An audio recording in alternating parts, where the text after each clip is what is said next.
আচ্ছা, আহ, সারা, এখানে ধরো স্ক্রিন রেকর্ডার করার সময় এখানে মাইক্রোফোনে, ল্যাপটপে যে মাইক্রোফোনে একটা অপশন দেখাচ্ছে, সেটা কি ওপেন করতে হবে নাকি এরকমই থাকবে? ওপেন করো। আপনি ওপেন না করলে আপনার কথা শোনা যাবে না, কিন্তু মানে অন্যদের কথা শুনতে পারেন। মানে ধরো হচ্ছে আমি ওপেন ল্যাপটপে তো করে আমার, রাখেন। আমি বলি ধরো তাহলে ল্যাপটপ, হ্যাঁ বলেন। ধরো আমি এখানে কথা বলতেছি আইপ্যাডে, এই সাউন্ডটা তো ওখানে গেলে অটোমেটিক্যালি রেকর্ড হবে না ওটা? না, ওই মাইক্রোফোনটা অন করে রাখা লাগবে, তাহলে আপনার কথা শোনা যাবে। আর ধরো যদি আমি অন না করি, তোমাদের কথাগুলো কি ওখানে আসবে না? হ্যাঁ, আমাদের কথা যাবে, কিন্তু আপনারটা শোনা যাবে। আমারটাও শোনা যাবে, আমিও তো ধরো অন্য আইডি থেকে ঢুকছি না, আমি অন্য জিমেইল থেকে। তাহলে শোনা যাবে। হ্যাঁ, তাছাড়া আমি এখানে যদি এটা ওপেন করি তাহলে আমার কথা ডাবল হয়ে যাবে। হ্যাঁ,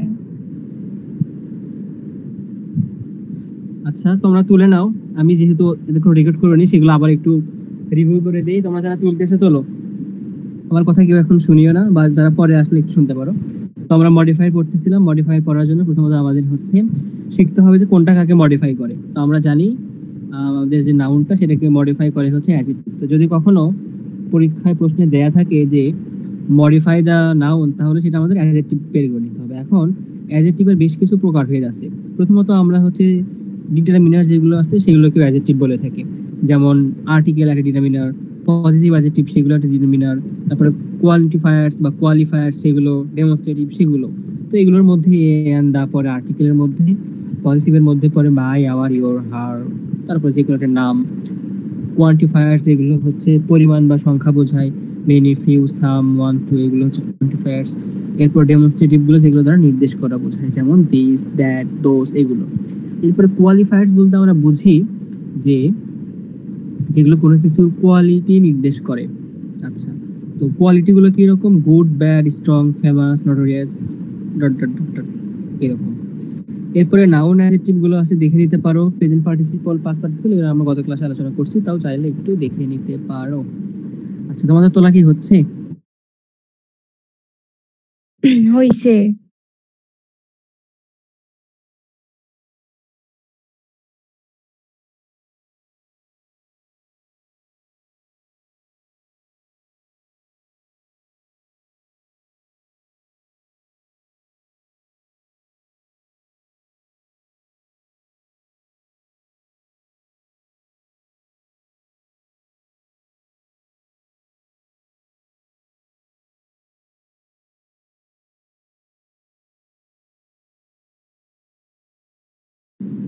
ওকে, আশা করি সবার তোলা হয়েছে।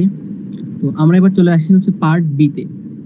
তো পার্ট বি, আগে একটু আমরা শিখলাম যে হচ্ছে যদি মডিফাই দ্য নাউন বলে তাহলে আমরা অ্যাডজেক্টিভ বের করে নিব। এখন যদি পরীক্ষায় বলে যে modify the verb, modify the adjective, modify the adverb, তো আমরা যখন প্রথম ক্লাসে শিখেছিলাম যে অ্যাডভার্ব কাকে আগে মডিফাই করে। সো অ্যাডভার্ব, অ্যাডভার্ব অ্যাডভার্ব প্রথমত মডিফাই করে হচ্ছে ভার্বকে, এরপরে অ্যাডভার্ব অ্যাডজেক্টিভকে মডিফাই করে, এরপরে অ্যাডভার্ব নিজেকেও মডিফাই করে। সো যদি কখনো পরীক্ষায় বলা হয় যে মডিফাই দা ভার্ব অথবা অ্যাডজেক্টিভ বা অ্যাডভার্ব যে কোনো একটা গ্যাপে দেয়া থাকবে, তখন সেটা আমাদের অ্যাডভার্ব বের করতে হবে বা অ্যাডভার্ব দিয়ে অ্যান্সার করতে হবে। এখন আমরা তো অ্যাডভার্ব গুলো চিনি বা চিনি না। এর মধ্যে অ্যাডভার্বের কিছু প্রকারভেদ আছে, যেমন অ্যাডভার্ব অফ টাইম। দেখো আমরা একটা সংজ্ঞা পড়ছিলাম, যে ওয়ার্ড দ্বারা ভার্বের কাজ কখন, কোথায়, কিভাবে সম্পন্ন হয় সেটাকে বলা হয় অ্যাডভার্ব। তো কখন যেটা সেটাকে বলা হয় অ্যাডভার্ব অফ টাইম, এরপরে কোথায় যেটা সেটাকে বলা হয় অ্যাডভার্ব অফ প্লেস, এরপরে কিভাবে যেটা সেটা হচ্ছে অ্যাডভার্ব অফ ম্যানার। এখন কিছু কিছু আছে, যেমন খুবই ভালো, তারপর খুবই খারাপ, আরো মানে মাত্রা যোগ করে দেওয়া হয়, সেটাকে বলা হয় হচ্ছে অ্যাডভার্ব অফ ডিগ্রি বা ইন্টেন্সিফাই। আরেকটা আছে হচ্ছে অ্যাডভার্ব অফ ফ্রিকোয়েন্সি, অর্থাৎ এই যে ধরো মাঝে মাঝে, বা এটা আর কি কখনের মধ্যেই পড়ে, মাঝে মাঝে, তারপর কখনো না, হার্ডলি, রেয়ারলি, সেলডম, এগুলো। দেখো তার মানে অ্যাডভার্বের যে প্রকারভেদ, adverb of time, adverb of place, adverb of manner, adverb of degree এবং অ্যাডভার্ব অফ ফ্রিকোয়েন্সি। তো এখন তোমার প্রশ্নে কোনটা চাওয়া হয়েছে, তুমি কোনটা ধরে অ্যান্সার করবা, তুমি তখন প্রশ্ন দেখলে বুঝতে পারবা। আমরা প্র্যাকটিসটা নেক্সট ক্লাসে করবো ইনশাআল্লাহ। তো এখন আমরা চিনে নিই। যেমন ধরো অ্যাডভার্ব অফ টাইম, যেমন ধরো আজকে, নাকি, নাকি কালকে, today, yesterday, in the morning, at night, last night, once upon a time. তো এই যে কখন ঘটিত হচ্ছে সেটা দ্বারা বোঝায় অ্যাডভার্ব অফ টাইম। এরপরে অ্যাডভার্ব অফ প্লেস, মানে এটা কোথায়, যেমন এখানে, here, there, at the college, in the class, at Dhaka, in Bogura. So যে কোনো কিছু হতে পারে অ্যাডভার্ব অফ প্লেসে। এরপরে অ্যাডভার্ব অফ ম্যানার, মানে কিভাবে হলো, ধরো in a friendly way, with attention, attentively, অর্থাৎ তুমি একটা কাজ সেটা কিভাবে করছো সেটাকে বলা হয় অ্যাডভার্ব অফ ম্যানার। তোমার ধরনটা কি রকম এখানে, সেটাকে বলা হয় অ্যাডভার্ব অফ ম্যানার। যেমন attentively, surprisingly, in a friendly way, with attention, এগুলো। ওকে, এরপরে আসি অ্যাডভার্ব অফ ডিগ্রি, অর্থাৎ মাত্রা, যেমন so good, too tired, highly appreciated, very bad বা very very bad, strong enough, very attentively. So এগুলো।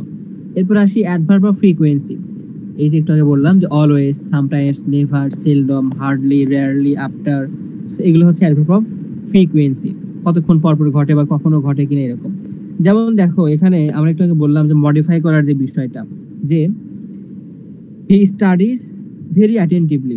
তো স্টাডিজ অ্যাটেন্টিভলি, সো যেটা স্টাডিজ একটা ভার্ব, ভার্বকে মডিফাই করছে কে, অ্যাটেন্টিভলি। ভার্বকে মডিফাই করলে সেটা হয় অ্যাডভার্ব। আবার একইভাবে সে ভেরি অ্যাটেন্টিভলি, মানে অ্যাটেন্টিভলি কে মডিফাই করছে হচ্ছে ভেরি। সো অ্যাটেন্টিভলি কে যদি ভেরি মডিফাই করে, অর্থাৎ যদি অ্যাডভার্ব কোনো কিছু মডিফাই করে সেটা অবশ্যই অ্যাডভার্ব হবে। তার মানে এখানে ভেরিটাও একটা হচ্ছে অ্যাডভার্ব। আশা করি এটা বুঝতে পারছো। তাহলে হচ্ছে এটা হলো পার্ট বি, যেটার অ্যান্সার করতে হবে অ্যাডভার্ব দিয়ে। তোমরা এখন এটা একটু হচ্ছে তুলে নাও, ঝটপট একটু তুলে নাও।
ভাইয়া আপনার স্ক্রিন দেখা যাচ্ছে না তো।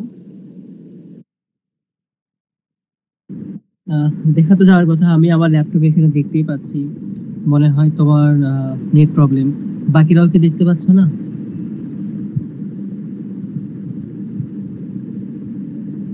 পাচ্ছি তো। আচ্ছা, তাহলে যাই দেখতে পাচ্ছ না তার মনে হয় নেট প্রবলেম।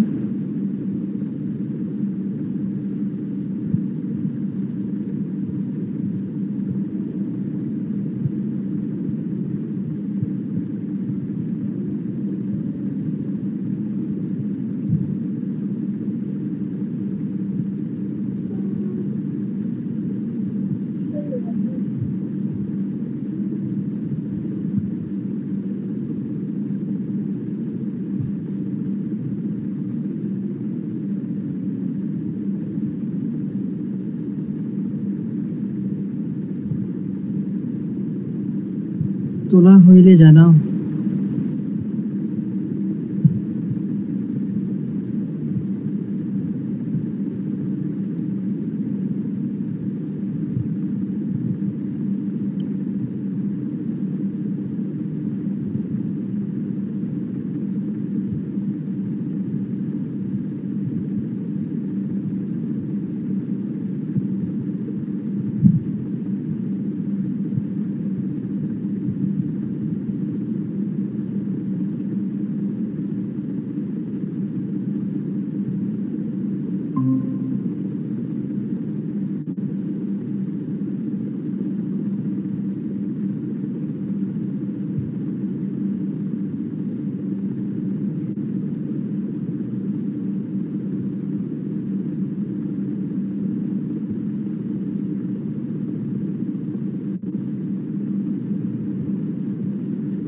হয়েছে হয়েছে, এতক্ষণ সময় লাগে তুলতে।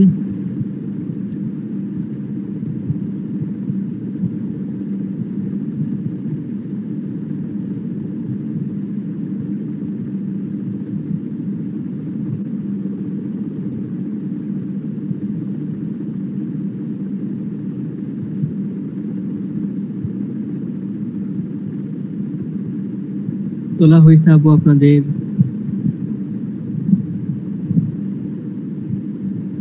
হয়নি, কই গেল?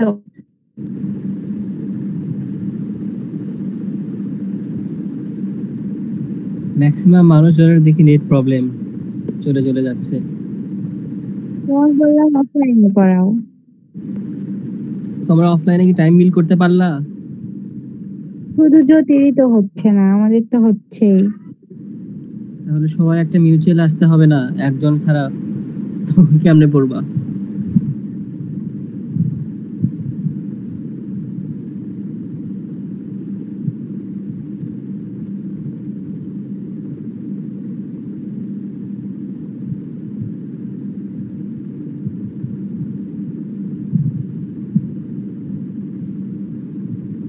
এই যে কয়দিন পর হচ্ছে আমার ক্লাস শুরু হয়ে গেল, মানে আমি ঢাকায় চলে গেলে তখন তো অনলাইনে পড়তে হবে।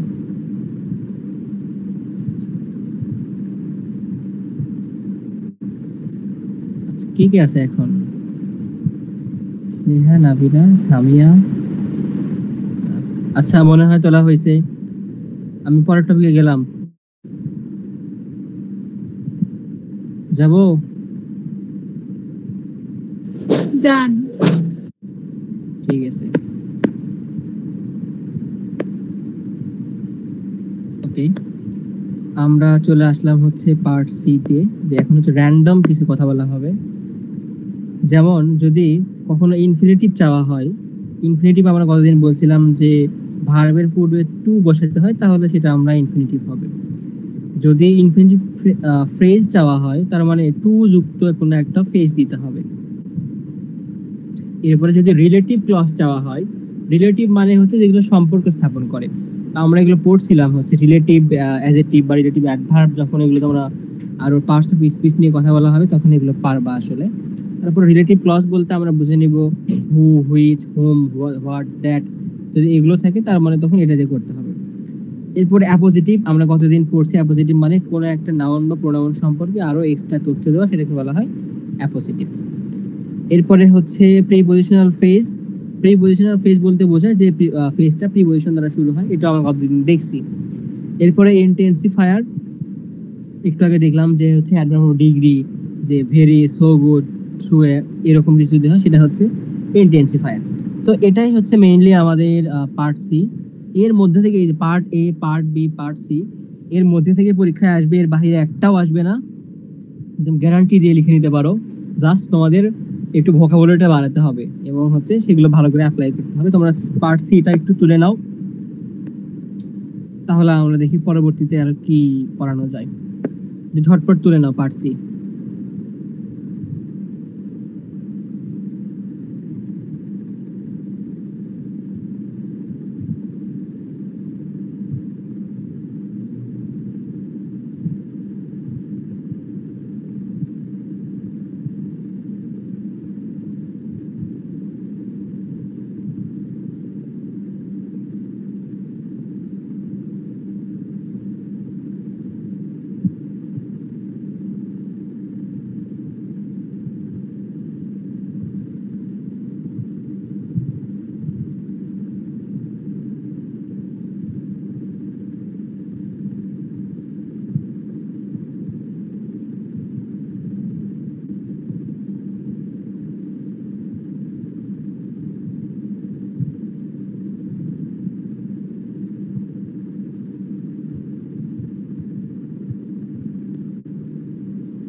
দেখছো, এই নোটটা আমার হচ্ছে ক্লাস মানে গত বছর করা, মানে আমাদের যখন আমরা এইচএসসি পড়ি তখন তখন ছিল বিজেডএস 22, তারপরে এনডিসি 24, এখন সেখানে একটা মেডিকেল যুক্ত হয়েছে। তোমরা একটু ভালো করে পড়ো, তাহলে ইনশাল্লাহ তোমাদেরও সামনের বছর বিভিন্ন পাবলিক ভার্সিটি, মেডিকেল, ইঞ্জিনিয়ারিং, তারপরে ভার্সিটিগুলো আছে সেগুলো যুক্ত হয়ে যাবে। কিন্তু তার জন্য রেগুলার পড়তে হবে। তো দেখো, আমরা মনে করি যে অ্যাডমিশনে পড়াটা আসলে শুধুমাত্র অ্যাডমিশনে, এটা একটা ভুল ধারণা। কেউ আসলে অ্যাডমিশনের 3 মাসে পড়ে সবকিছু আসলে কভার করা সম্ভব না। অ্যাডমিশন ফুল জার্নিটা, মানে তোমার যে অ্যাডমিশন পরীক্ষা, এটা নির্ভর করে তোমার ফুল একাডেমিক লাইফের উপর। তুমি ক্লাস 9-10-এ কি পড়ছো, তুমি ইন্টার ফার্স্ট ইয়ার সেকেন্ড ইয়ারে কি পড়ছো, হোল থিং। সো সবকিছু নির্ভর করে তোমার হচ্ছে অ্যাডমিশনে গিয়ে তুমি একটা প্রতিফলন, তোমার একদম ফুল একাডেমিক লাইফ। ইভেন তুমি ক্লাস 6-7-এ যা পড়ছো সেগুলো তোমার কমন সেন্সে যেগুলো আসে সেগুলো দিয়েও বেশ কিছু প্রশ্নের অ্যান্সার করা যায়। তো কেউ যদি মনে করে যে আমি এখন একটু খারাপ করে পড়তেছি, পরবর্তীতে গিয়ে ভালো করে পড়বো, সো তাহলে তার জন্য অ্যাডমিশন, সেটা সায়েন্স হোক, আর্টস হোক, কমার্স হোক, যে কোনো কারোর জন্য কঠিন হয়ে যাবে। এই জন্য আমাদের শুরু থেকেই হচ্ছে একাডেমিক যে পড়াশোনাগুলো আছে সেগুলো ভালো করে পড়তে হবে। তো একাডেমিকে অ্যাডমিশন পড়াশোনা মানেই যে আমাদেরকে হচ্ছে অ্যাডমিশনের বই, গাইড এগুলো একদম টানা মুখস্থ করতে হবে, মুখস্থ করতে হবে, এগুলো ছাড়া চলবে না, এরকম না। তোমার সামনে যে পরীক্ষাটা আছে, অর্থাৎ তোমার এইচএসসি পরীক্ষাটা আছে বা ইয়ার চেঞ্জ পরীক্ষাটা আছে, তুমি সেখানে যদি নিজের সর্বোচ্চটা দাও, সব থেকে ভালো একটা প্রিপারেশন নিয়ে পরীক্ষাটা দাও, এটাই তোমার আস্তে আস্তে ভিত গড়া হবে। সেই ভিতটা আমাদের গড়তে হবে, আস্তে আস্তে গড়তে হবে, একদিনে সম্ভব না। তোমরা হয়তো ফার্স্ট ইয়ার আসলে কারোই ভাবে পড়াশোনা হয় না, ফাঁকিবাজির উপর দিয়ে চলে যায়। তারপরে তোমরা বাসায় প্রাইভেট নিছো, তোমাদের আসলে ভাবে ফাঁকিবাজি দেওয়ার কোনো সুযোগ নাই। তারপরেও যদি ফার্স্ট ইয়ারে কোনো ভুল ত্রুটি থাকে, সেকেন্ড ইয়ারে ভুল করেও সেই রিস্ক আর নেওয়াই যাবে না। যতটা সম্ভব প্রাইভেট যদি কোনোটা 2টা করে থাকে সেগুলো একটু কমায় ফেলতে হবে, একটা করে পড়তে হবে, বাসায় নিজেকে সময় দিতে হবে। তাছাড়া সারাদিন দৌড়ানোর পরে কাকে, রুফাই যাই হোক, আমি সামগ্রিকভাবে বলিস তো, তোমরা যদি মনে করো যে তুমি শুধুমাত্র সারাদিন প্রাইভেট পড়ে ঘুরলা, বাসায় নিজে পড়তে পারলে না, বাসায় এসে তোমার মাথা ব্যথা করতেছে, তুমি ঠিক মতো ঘুমাচ্ছ না, সম্ভব না। তোমাকে অ্যাট লিস্ট 6 আওয়ার ঘুমাতে হবে, কারণ ব্রেনকে তো একটু শান্তি দেওয়া লাগবে। তুমি সারাদিন ওকে প্রেশার দিয়ে রাখলা, তুমি ঘুমালা না। তুমি সারাদিনে ধরো হচ্ছে 12 ঘন্টা প্রাইভেট পড়ছো, তুমি যদি 6 ঘন্টা না ঘুমাও, 12 ঘন্টা পড়লা, সেটাও ব্রেনটা মনে রাখবে, শুধুমাত্র যাওয়া আসাটা এখানে বৃথা হবে। ভাই প্রচুর ঘুমাতে হবে, রাতে 6 ঘন্টা এবং দিনে অ্যাটলিস্ট 2 ঘন্টা ঘুমাতে হবে। বিশেষ করে দুপুরে খাওয়ার পরে হোক বা বিকাল করে হোক ঘুমাতে 8 হবে। ঘন্টা ঘুমাইলে ভাই আমাদের মেরেই ফেলবে। ঘুমের কোনো বিকল্প নাই, তুমি দরকার পড়লে প্রাইভেট কমায় ফেলো, বাট সেটা আমাকে ঘুমাতে হবে, অন্য কাজে নষ্ট করা যাবে না। এমন না এই এখন ধরো হচ্ছে কি করো তোমরা, যে ঠিক আছে ভাইয়া আমি হচ্ছে রাত 11টা থেকে 6টা পর্যন্ত ঘুমাবো, এই জন্য তুমি 11টার দিকে পড়া শেষ করলা, ওমা তারপর দেখা যায় 2টার দিকে অ্যাক্টিভ, এই 11টা থেকে 2টা পর্যন্ত কি করতেছে, ফোন টিপতেছে। তার থেকে ভাই ঠিক আছে তুই পরে, তোর ঘুমান লাগবে না। এটা হচ্ছে তাদের জন্য যে ঠিক আছে তুই পরে, ঘুমাতে হবে না। বাট যারা অ্যাকচুয়ালি ঘুমাবে, যে তার হচ্ছে 11টা থেকে 6টা পর্যন্ত এই সময়টা ঘুমাতেই হবে। কেউ যদি মনে করে আমি 2টা থেকে ঘুমাবো, সকাল 8টা বা 9টায় উঠবো, এটা আসলে হয় না, এটা হেলদি কোনো লাইফস্টাইল না। এটার হচ্ছে কারণ আমাদের ব্রেন থেকে একটা হরমোন নিঃসৃত হয়, যে হরমোনটার কাজ হচ্ছে আমাদের ঘুম ভালো রাখা, আমাদের ফিজিক্যালি ফিট রাখা, মেন্টালি ফিট রাখা। তো এই হরমোনটা হচ্ছে আমাদের রাত ধরো ইভেন এটা 10টার পর থেকে নিঃসরণ হওয়া শুরু করে এবং রাত 2টা পর্যন্ত নিঃসরণ হয়, এরপরে এটা আর হচ্ছে বের হয় না। এখন তুমি যদি রাত 2টা পর্যন্ত জেগে থেকে পড়ো তারপরে ঘুমাও, সো তুমি প্রথমত ওই হরমোনটা মিস করলা, যেটা তোমার জন্য খুবই দরকার ছিল। এতে করে কি হবে, আস্তে আস্তে তোমার হচ্ছে ব্রেনটা শার্পনেস কমে ফেলবে, তোমার পড়া মনে থাকবে না, তোমার মেজাজ খিটখিটে হয়ে যাবে, তুমি সহজে খুব কিছু বুঝবা না, তোমার ডিপ্রেশন কাজ করবে। সো এগুলোর জন্য হলো তোমাকে ঘুমাতে হবে, পর্যাপ্ত পরিমাণে ঘুমাতে হবে। ওকে, যাই হোক, মোটিভেশন দেওয়া ঠিক না এত, আমি নিজেই খুব একটা। আচ্ছা ঠিক আছে, আমরা দেখো পার্টিসিপল গুলো আমরা গতদিন একটু হালকা ভাবে আলোচনা করছিলাম, তো হালকা পড়লেই হবে। এখানে একটু মুখস্থ কিছু পড়া আছে, যেই ফেজ এন্ড ইডমস গুলো আছে এগুলো আমাদের বিভিন্ন সময় কাজে লাগে। এগুলো চাইলে তোমরা হচ্ছে একটু 2-3 বার করে রিডিং পড়তে পারো, আমি পিডিএফটা অবশ্যই দিয়ে দিব গ্রুপে, তোমরা এগুলো রিডিং পড়বা, দেখবা যে অনেক কিছু আছে, শান্তি লাগবে পড়তে। তো যাই হোক, হয়ে গেল। তো আমরা পার্টিসিপল নিয়ে যে কথাগুলো বলছিলাম, যে প্রেজেন্ট পার্টিসিপল মানে ভার্বের সাথে আইএনজি যুক্ত হওয়া। যদি ভার্বের সাথে আইএনজি যুক্ত হয়ে অ্যাডজেক্টিভের মতো কাজ করে তাহলে সেটা হচ্ছে প্রেজেন্ট পার্টিসিপল। এখন the man talking to your sister, so এই যে টকিংটা ভার্বের সাথে আইএনজি যুক্ত হয়েছে, টু ইয়োর সিস্টার, এইটুকু talking to your sister modify করছে কাকে? দ্য ম্যানকে। দ্য ম্যান একটা হচ্ছে নাউন, যেটা নাউনকে মডিফাই করে সেটা হচ্ছে অ্যাডজেক্টিভ, এবং যেহেতু এটা অ্যাডজেক্টিভ কোনো একক ওয়ার্ড না, একটা হচ্ছে ফ্রেজের মতো হয়ে আছে, একগুচ্ছ শব্দ হয়ে আছে, এই জন্য এটা হচ্ছে অ্যাডজেক্টিভ ফ্রেজ। বাট অ্যাডজেক্টিভ ফ্রেজের কোন প্রকার? এটা হচ্ছে প্রেজেন্ট পার্টিসিপল প্রকারের মধ্যে পড়ে। এরপর পাস্ট পার্টিসিপল একই কথা, এটা হচ্ছে ভার্বের সাথে ভার্বের 3 নাম্বার ফর্ম। যদি ভার্বের 3 নাম্বার ফর্ম যুক্ত কোনো একটা ফ্রেজ নাউনকে মডিফাই করে সেটা হচ্ছে পাস্ট পার্টিসিপল।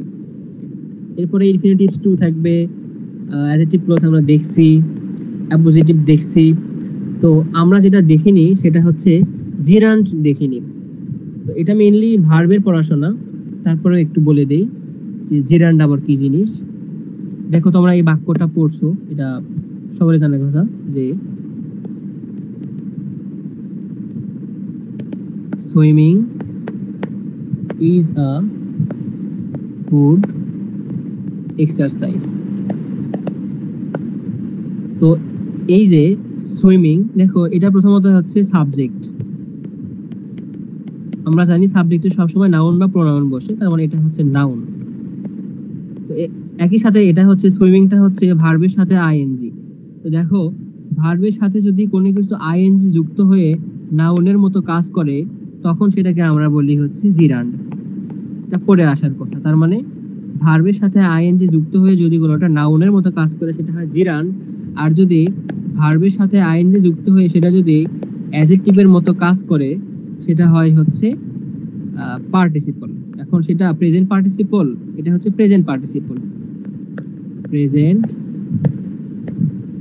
পার্টিসিপল, পার্টি আর লিখলাম না, এটা হচ্ছে জিরান্ডের কথা। এখন তো পরীক্ষায় আমাদের বলবে, এখানে ধরো একটা ড্যাশ দিল, দিয়ে বললো এখানে হচ্ছে একটা জিরান্ড বসাও, তখন আমাদের এই জিরান্ডটা নির্ণয় করতে হবে। জিরান্ড কিভাবে করবো? আমরা ভার্বের সাথে আইএনজি যুক্ত করে দিয়ে সেটা হচ্ছে একটা নাউনের মতো কাজ করবে। তারপরে আরো কিছু উদাহরণ দিই। ধরো রিডিং নভেল ক্যান বি, ধরো রিডিং নভেল, রিডিং নোভেল, তারপর ডট ডট ডট ডট একটা কিছু একটা আছে, ধরো রিডিং নভেল ইজ এরকম একটা থাকলো। এই যে রিডিং নভেল, এখানে রিডিংটা ভার্বের সাথে আইএনজি যুক্ত হয়েছে, ভিং হয়েছে, প্লাস এখানে নাউনের মতো কাজ করছে, এই জন্য এটা হবে জিরান্ড। বলো তাহলে তোমরা কি জিরান্ড টপিকটা বুঝলা?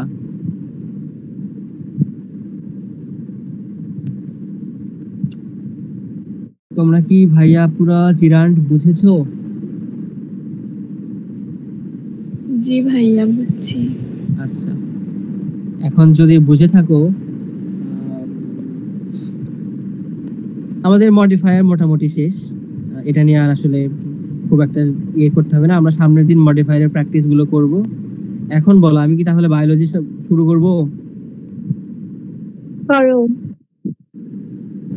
ওকে, আচ্ছা দাঁড়াও, ইংলিশটা আগে এখানে এন্ড করে দিই।